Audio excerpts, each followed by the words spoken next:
Welcome to the Missouri Leadership Development System On-Demand Principal Leadership Series. I'm Mike Rutherford, and I'm happy to be your host and guide for this on-demand series. The MLDS, Missouri Leadership Development System, is a comprehensive set of professional learning experiences designed by and for Missouri school leaders. This on-demand series is intended to preview, complement, and introduce a few of the nearly 100 leadership lessons that are contained in the Missouri Leadership Development System curriculum.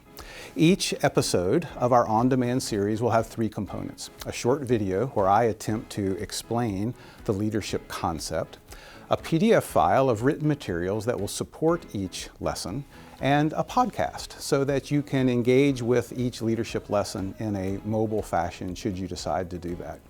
We hope you'll find this on-demand series not only convenient and accessible, but also powerful and productive. Information on how you can engage in the full spectrum of MLDS leadership learning can be found at dese.mo.gov.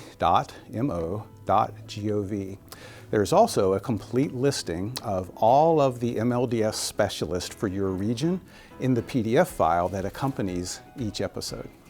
Thank you for participating.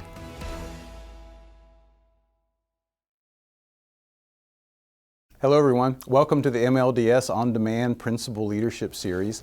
This is episode 1, Building a Culture of Trust. Trust is important. Trust is important personally, it's important professionally, and it's important organizationally.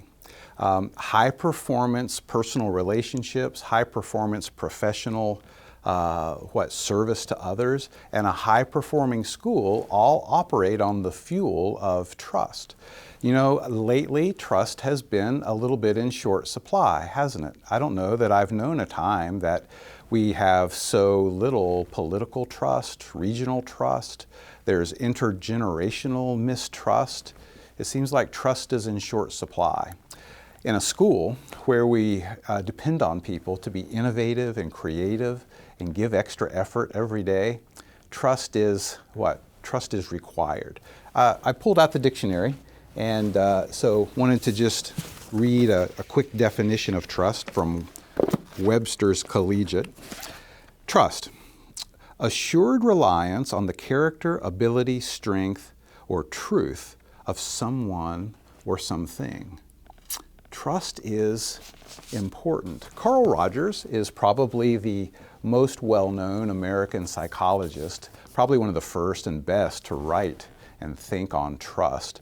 Rogers maintained that trust was a unitary concept, meaning that it works always together. You either have trust or you don't have trust. But he went a little further and he said, in human personalities, you can break this down into 4 component parts.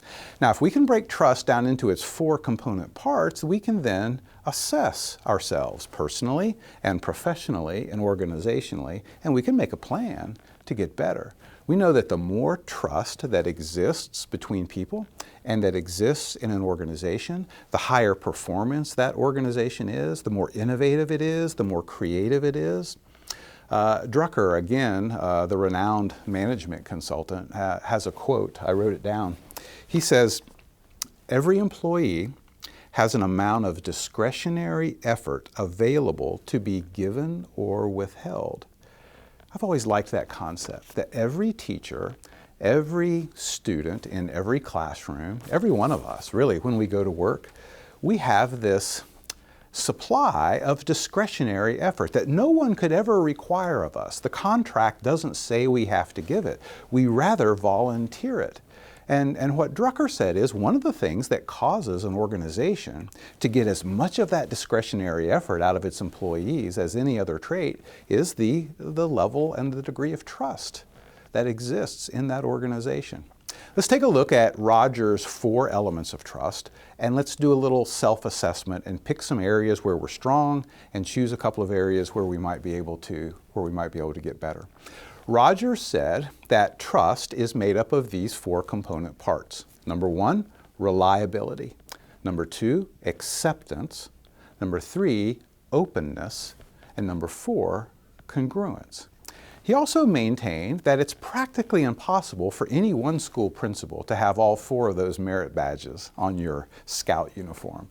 We just don't come into the world possessing all 4 of those. We typically are strong in some and we're weaker in others. And part of the purpose of our time today is to do a little assessment and say, where am I strong and where could I grow in these 4 elements of trust? Let's explain each of them just a little bit. Number 1, reliability.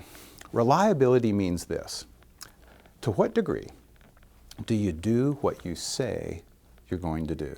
And remember, we're thinking about these elements of trust personally, professionally, and organizationally. So to what degree does your school do what it says it's going to do?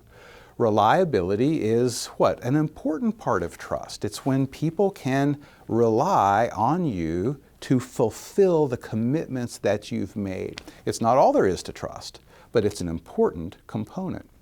Roger said the second component of trust is called acceptance.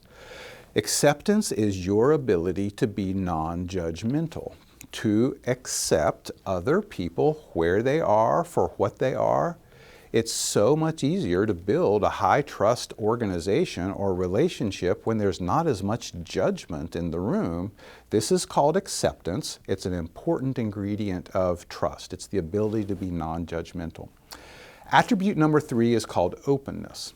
Now, openness is your tendency to be transparent, your tendency not to keep secrets, your ability as a school administrator to get information out there for your constituents even before they go searching for that information.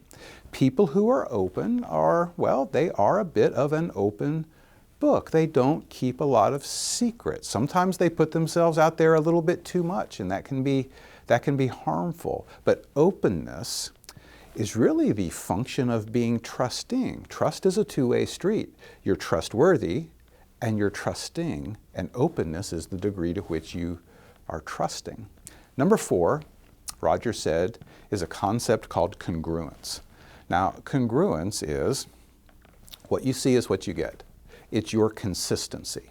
Instead of being an up and down school principal, are you consistent? Are you consistent when you're talking to large groups and when you're talking to a single person? Are you consistent from Tuesday to Wednesday? Are you consistent personally to professionally to organizationally? You might imagine that a person's consistency or their congruence is a huge contributor to their overall trust level. Rogers also said that as we look at our own personalities and our own temperaments, this might be just a quick reference for what areas we might need to work on. Now, this is not necessarily true of you individually, but just in general, people who are really high in reliability are often a little low in openness. Maybe. People who are high in acceptance tend to be low in congruence. People who are high in openness tend to be a little less reliable. And people who are really congruent tend to be a little less accepting, which means maybe a little more judgmental. Maybe we can take that approach to looking at how can I, as a school principal, be more trusting and trustworthy on all 3 of those domains: personally, professionally, and organizationally. The truth is that I can, and so can you. We can all be more trusting. We can be more trustworthy. And if we work on the 4 elements of trust and keep in mind that it works in all 3 of those domains, personally, professionally, and organizationally, we can improve the amount of trust. And we can build actually a culture of trust in our school. And if we did, it would be to the amazing benefit of the students and the teachers and the parents and the families that we serve. Trust me on that.